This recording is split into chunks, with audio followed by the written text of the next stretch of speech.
Постојната законска регулатива за пресметка на минималната плата е добра и балансирана, а заострената реторика меѓу синдикатот и владата не води кон решение, смета бизнис секторот. Бизнис конфедерацијата е на став дека е потребен диалог меѓу работодавачите и работниците, што би резултирало со договори, но и нов модерен начин за пресметка на продуктивноста како основ за повисоки плати.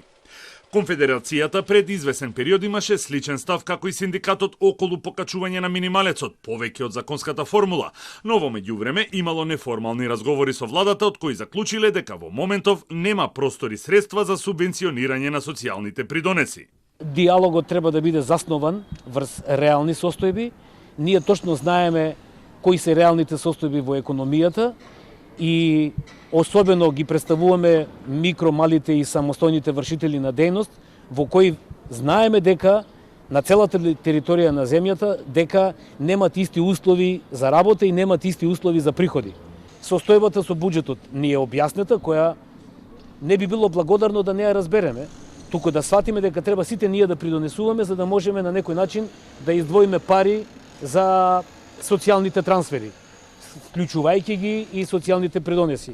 Постоечкото законско решение е добра основа за диалог меѓу работниците и бизнисот, со или без посредство на владата, кое би резултирало со нови договори, смета професорот Лазар Јовевски. Ке имаме зголемување на минималот. Следното ниво е нешто што беше и забелешка од страна на Меѓународната организација на трудот, а тоа е дека социјалните партнери, пред се работодавачите во бизнис секторот и синдикатите треба да испорачаат заеднички диалог кој што ќе резултира на крајот со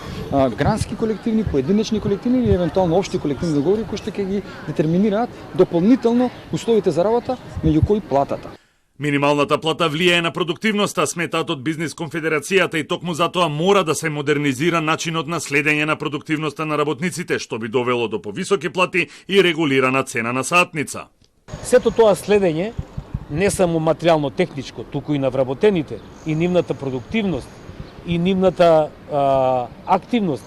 и нивното постоење, и нивното безбедност и здравје на работа, се е на тефтер, така ќе го кажам народно, а не на барање на продуктивност врз основа на параметри кои може да ги донесе бизнисот вложувајќи во тоа. Седницата на Економско-социјалниот совет, на која треба да се даде зелено светло за покачување на минималецот за 1800 денари, се уште не е закажана, а владата денес треба да докомплетира комисијата која треба да потврди репрезентативноста на ССМ, услов за синдикатот да седне на маса и да преговара.